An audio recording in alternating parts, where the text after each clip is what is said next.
Welcome to the Garima show. In today's episode, I have with me Raspreet Sidhu, who is the current captain of the Indian women's national basketball team. She led the team to qualify in the main draw after 5 years at recently concluded Asia Cup and was the highest scorer for Team India. She is the current FIBA ranked number 1 3x3 player.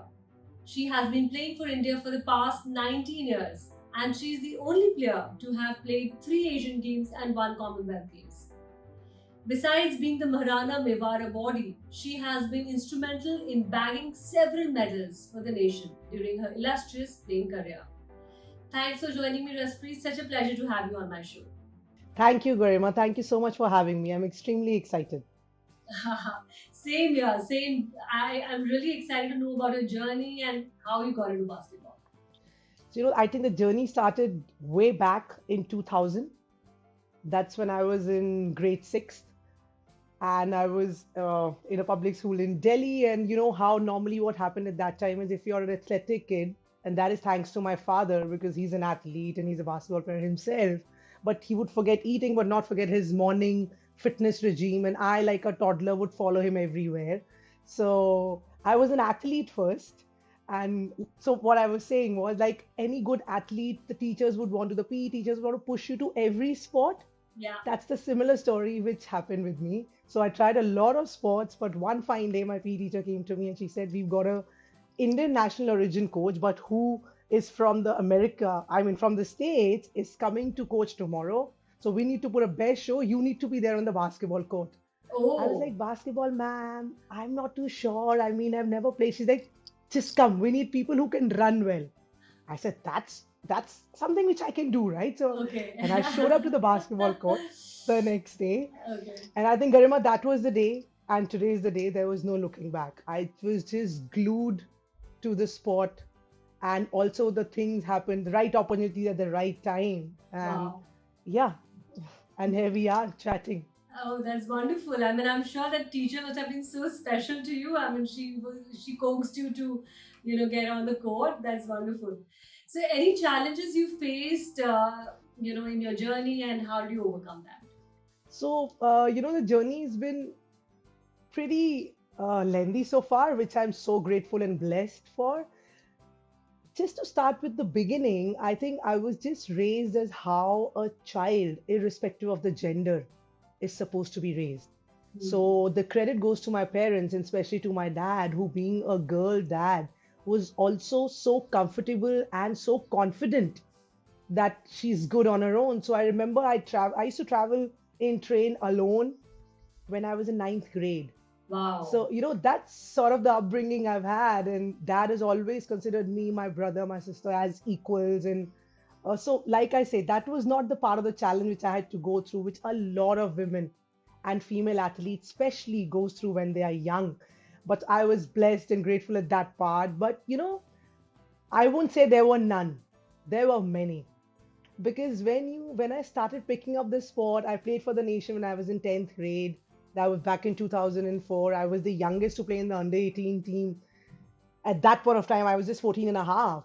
And then once the school was like cakewalk, but because you're studying, you're playing, college again was pretty good. You're graduating and you're playing. Then came the career choice. Right. Then it was like, okay, what next? But only thing I knew was, Garima, that I don't want to drift away from basketball because I wasn't just passionate, I was obsessed. Oh, And wow. that's something, and it was just the passion for the sport and love for the country that drove me to keep pushing myself, just keep overcoming whatever challenges I'm getting. But I think the biggest one, if I have to summarize, is when I had to make a career choice. Because with all due respect to you, everyone must have seen MS Dhoni movie, how he was in railways and all of that. So Indian Railways is also the primary, professional body for women basketballers. Okay. But I didn't see myself as a part of railways Ah, because right. I thought I maybe I want to do something else. Maybe I want to do a little more of exploration. Let's see how it goes. So that point was pretty challenging. But again, with my family's support, with my coach's support, and also I shared like everything and a very great bond with my dad. So I knew Wow. if he's with me and he's okay with what I'm doing, I think I'll end up okay being in life. So that was a sort of trust we shared. But yeah, that was pretty challenging. And then to work and to play is entirely different than you're studying and playing, you Yes, know. yes, But again, yes. like I think so. I was an assistant professor right after I finished my graduation and post graduation in Delhi University for a year. But I thought I want to be a little more impactful in the grassroots level. And that's when I joined the group of schools, Shivnara School. Right. Mr. Shivnara is also the owner of the HCL, if you've heard of it. And Yes. so they had really great philosophy for sports where they thought sports and academics goes hand in hand. And I think that's where I found, and the CEO, the trustee, everyone takes pride in me playing for the nation because they themselves are the very avid sports lovers. Awesome. Awesome. So I think, yeah, Oh, that's beautiful. That's beautiful. And the thing that you told mentioned about your dad, that he was you felt his support was there with you all the time. So he was the wind beneath your wings, and it sounds pretty similar to my story because my dad had played a very crucial role in my bringing up also, and he never differentiated us. And so I think that's really wonderful. Upbringing and the support from parents really goes a long way. So what's been the best learning from your journey, Raspreet? Ah, like I told you, the journey has been pretty lengthy. So the learnings are also, they are immense, Garima. I think sports is a way of life. It teaches you how to live and how to not just tackle challenges, but it just can teach you so much what a child cannot learn from the boundaries of a classroom. That's what I believe. But I think if I just break it down to my initial part of the journey and the middle and now, I think there are three major learnings which I can cover up and which I'm very happy to share. Would be initial part would be hard work can never go to waste. You know, any hard work can be a talented player if the talent doesn't work hard.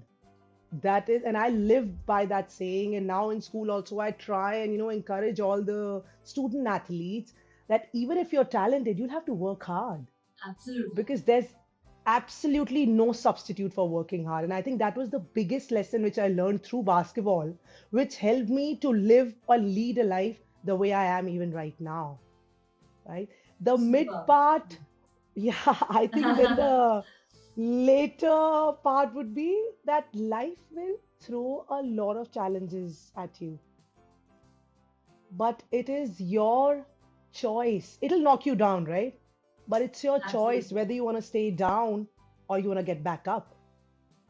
And I think that's what sports and basketball has taught me. I was down, knocked down, not once, not twice, I think multiple times. But I just chose to keep getting back up. And the moment I'm saying it, I'm getting goosebumps because it's just to, make that choice. It's not as easy. It's easy to talk about it, to make that choice in the frame of mind you are, the mental, framework. It's very difficult, but it is important. And that's what my journey had taught me. So yeah, I think these will be the major lessons. And one thing which I love talking about is sports teaches us, and it taught me definitely how to fail gracefully.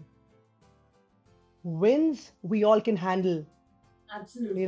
but failing and then still again getting back up, you'll keep hearing that from me because I just live by that. So I think these are very This is wonderful. important lessons which was taught. Yeah. Totally, totally. We are all made up of the choices that we make in life, and yeah, to kind of we definitely end up feeling, and we face a lot of challenges and adversities. But it's the way we kind of tackle those, and rise above that, and not lose heart, and continue working, towards. So I think that makes so much of a difference. So, Raspreet, who is your favorite basketball player? And also, what's the biggest learning you take away from his career, his or her career? Garima, one thing I'm sure you know him really well because now you're on that NBA weekly show and you're doing a fabulous job. I've Thank seen you. few of those shows. Thank you It's so much. LeBron James. Wow. Okay. The And king. it's not from here. And it's me and my husband. I think he's a god. I mean, Sorry, with all due, but yeah, it's just a metaphor to use. But I'm Yes. saying, yeah, it's LeBron James and Roger Federer only because of the longevity of the career they had, but with so much grace and Wow. passion. Like, how you see these two players, how they conduct themselves on court. I think they have some principles off the court, and that's something which really drives me. And Awesome. that's something Awesome. which I strive for to become. So when are we going to see you in the WNBA? I can't wait to see that happen. Yeah. Actually,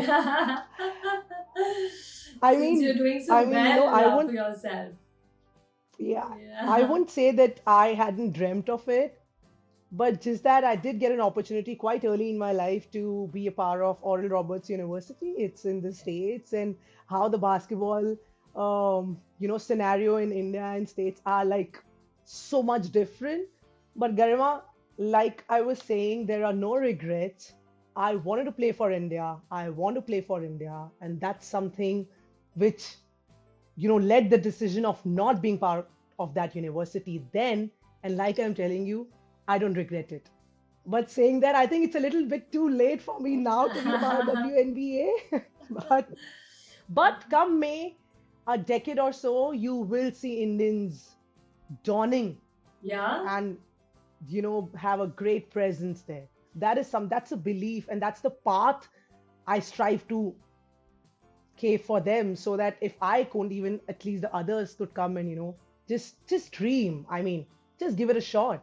Of course, absolutely. So that's wonderful. That's really wonderful. Sounds very, very positive and kind of optimistic. So that's, let's see. I mean, fingers crossed. Let's Yes, Yeah, for that to happen. So, what according to you is the right mindset one ought to have in order to succeed in their lives, career, or any sport?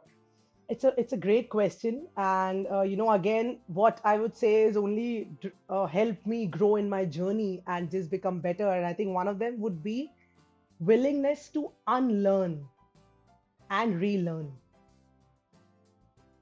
It's something we become rigid and not so flexible with at times, but I think there's no age to stop learning. So Absolutely. I think Very that true. is really can help anyone in any sphere of life. It doesn't have to be just sports, or it can be anything you're doing. But if you're willing to unlearn and learn a new set of skills, I think that'll take you a long way. And second one would be to know your worth, to know what you're bringing to the table, and to be willing to eat alone till you don't get the right set of like-minded people to sit with you on the table. I think that is completely okay. Normally we tend to belong, and that's again my learning. So I did all those. What I'm talking about has come a long way, and that's when I learned that, because you have to love yourself and you have to know what you're bringing. Otherwise it just becomes difficult, and self doubt can kill a lot of dreams. That's So I think that's wonderful. something. That's a No matter beautiful. what. Yes, that's a great one. Yes, Yeah, absolutely. yeah, So, what's your yeah. message And to the audience? What will you like to say? I think it'll be very simple. It's eyes on the stars, feet on the ground. I think that'll take you a long way. But being humble, being grounded can make you an achiever where you won't even think that you could have done that one day. But I think if we just know our roots, we stick to our roots, we understand, we realize, and we are able to walk on the ground and still aim for the stars, I think that's the job will be done. Absolutely, that's a wonderful thing to say because the success, as I say, success should not go to one's head and the failure should not go to one's heart. So to stay grounded and that's a very very important quality. That's a great one. So let's come to the rapid fire questions now, Raspreet. Yeah, yeah. Yes. These are short answers. Right. Okay, so your favorite NBA team. Lakers, Okay, what is one of the top things on your bucket list? I think to see India in Olympics. Yeah. Okay, And me being a absolutely. part of the team when we represent. Totally, totally. Yeah. How do you derive your regular dose of motivation? It's a lot from my husband, Brahmaditya. I think he's also the one. He's a basketball player himself, and I think he's the Hmm. one who's playing through me. So he really motivates me every day. Awesome, that's wonderful. What's the best advice that you've ever got? Never settle. Never settle. Never settle Yeah, for I mean, anything, anything beyond which is never not. settle means, Yeah, yeah, I think it can be taken in two ways. So where yeah. I'm coming from is you should never settle and never be in comfort zone for a way longer time and just keep challenging yourself and see what more, what next. Right. No, no, absolutely wonderful. To have a growth mindset and to always upskill, keep learning, and I think that's great. So, what's your fashion style? Garima, lately, initially in my growing up years, it would only be shorts and lowers and all those sportswear, as you can. And I was a really tomboy when I was growing Yeah. up in college. Okay. But lately, it's been, a fusion of Okay. Indian and a little modern and a quad set. So that is something which is my very comfortable fallback Hmm. option. Yeah. Okay. Who's your role model and why? Again, I'll go back to LeBron James and Roger Federer, and I did share it's because of the discipline they've shown to be where they are, and the courage they've shown to be where they are, where they're playing with people who are decades younger to them and still competing and still winning, and how they conduct themselves on and off the field. Really, they are the inspiration Yeah, I yeah, derive totally. from. To Yeah, have so much of faith in one's own abilities, to be able to, deliver and play at the, top level, and no matter what age, the age does not, kind of get in the head or right. something. And wonderful. So, the best thing about basketball. Everything, everything. Absolutely. I won't change my answer for anything. Yeah. And the way Uh, it's given me wings personally. okay, okay, Yeah. super. Best basketball memory. It was when we received the gold medal, our national anthem was playing, the national flag was rising up, and the whole Asian countries were standing on the tune of our national anthem. I think even when I say that now, I get goosebumps. It's like, Wow, yeah, even I'm that's the getting the most. goosebumps. Even imagining that. Amazing. Yes, Yeah, yes. So I think the national anthem does that to us, right? I mean, whenever it's played in any other part of the country, amazing. absolutely. So most embarrassing moment. Uh, yeah, it was back in 2017, I think, and I mean, very cutthroat. I might get a call from the federation, like, but that's okay, Garima. Anything for your show. This would be when we were playing Right. finals in the FIBA Asia Cup. Our manager thought we were supposed to be in dark colors, but we were wearing light. Okay. Oh. I mean, so we were supposed to be in light, but the manager thought we were supposed to be in dark, and the whole team is playing, and the other teams, which is Kazakhstan, is also in their dark jersey. And suddenly, 5 minutes before the game was to tip off, we someone realized that wow, it's both in dark. So everyone was made to rush back to the locker room, coming back, and I think the way we came back, we just entered five of us Oh for my that tip. God. Oh my Yeah. God. And the cherry on the top would be it was happening in India. Oh really? So Crazy that's scene, something my we laugh about God. now. And thank God we won that game, and that game made us qualify in the upper pool, and that was a buzzer beater win, Oh Garima. wow. That's Yeah, incredible. yeah. That's fantastic. Yeah. Super. So proudest accomplishment so far. I think there would be many, but something which I love going back to is, and I'm also grateful and blessed to be at a place where this is my year 19 continuously to play for the country Wow. and to marry my soulmate, my best friend, Brahmaditya. Yeah. Awesome. That's so wonderful. Yeah. And with this, we come to the end of the show. Thank you so much, Raspreet, for joining me in this absolutely fantastic session. Thanks, Garima. Really loved it. Thank you so much for having me. Thank you so much. And thank you all for listening to today's episode with your host Garima. See you in the next one. Have a great day. Bye.